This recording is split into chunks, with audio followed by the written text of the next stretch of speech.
What are we doing? We're going to try to make this bike handle. It's so I bought it second hand, and it had a set of aftermarket shocks on the rear. They're quite short, and the one they use with the FX-DX model, they have quite a long shock standard. It's over 13 inches. So when you look at these standards sitting at rest, you can actually see an air gap between the tyre and the mudguard, where you can't with this because she's compressed with these shorter shocks.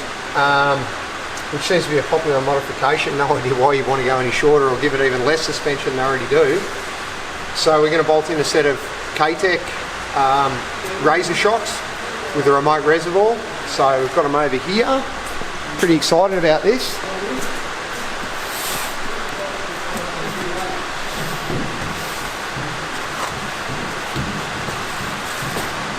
So of course, I'm very accustomed to running Ktech suspension in my race bikes over the years, especially around the Isle of Man TT. This is something a little bit different, but yeah, have a look at them. Remote reservoir, you see got compression, rebound and preload, so fully adjustable, quite lightweight and very high spec. So we're going to bolt these puppies on and see if it gets it handling a little bit better. Yeah, passed a couple of Ducatis the other day as I came through a junction, and I nodded, and I didn't seem to want to give a Harley rider any courtesy, so when I called up to him through a twisty section of roads that I know quite well, I give him a bit of a wind up, which was a bit of fun. I'm sure they were a bit shocked to get passed by a Harley with a bloke in a waxed cotton jacket and an open face helmet when they were on V4 and V2 Ducati, but you know, it's all good fun. We're all motorcyclists, we're all out there to have fun, but for me, Harley seems a bit out of left field, but this particular model, the Super Glide Super Sport, is a model that I've always really wanted. They are known as being one of the better handling Harleys ever produced, I think for about 99, 2005. So I finally tracked down one myself, a 2005 model, and we're basically taking it back to quite original trim, albeit with a little bit of an upgrade with the shocks. The forks in them are actually Showa standard. They're fully adjustable. But we'll do the shocks, and then we'll move on to the forks, and I'm sure we'll be putting some Ktech internals in there as well. Bit of a project, but it's a lot of fun.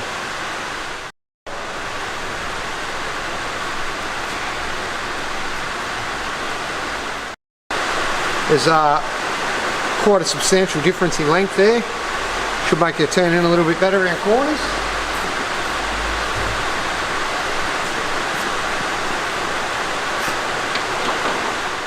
Between this and the one below it.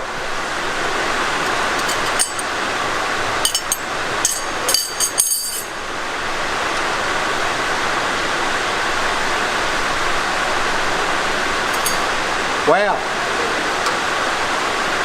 How many pumps on the jack? Look at the angle, though. Look at the angle. This is a bit frightening how much higher it is. You think you might have... Oh, my mate.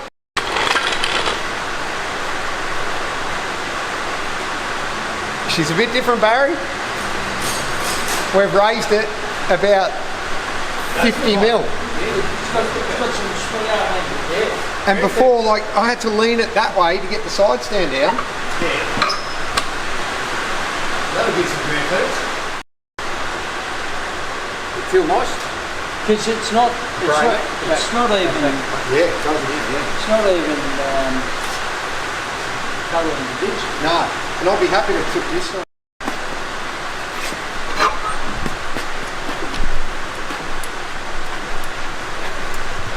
Yeah, definitely clean it up.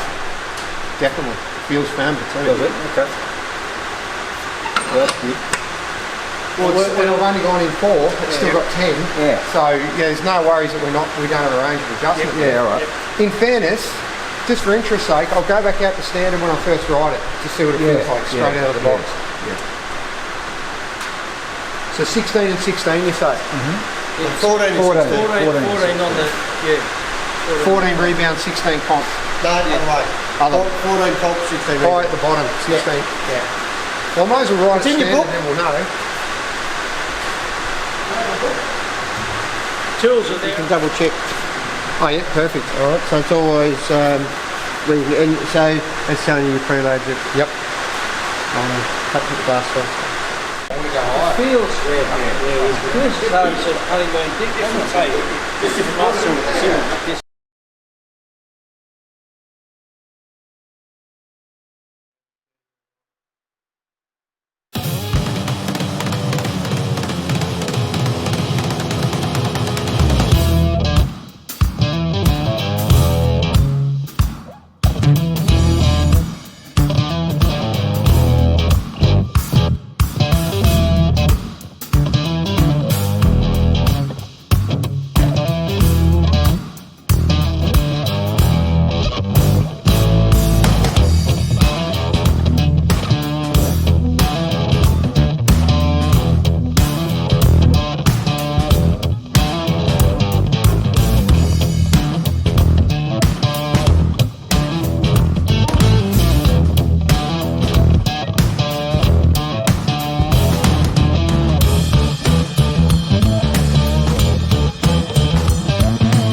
Not that you got all your gear on. Don't wear gear on Harleys, Now where's mate. it at?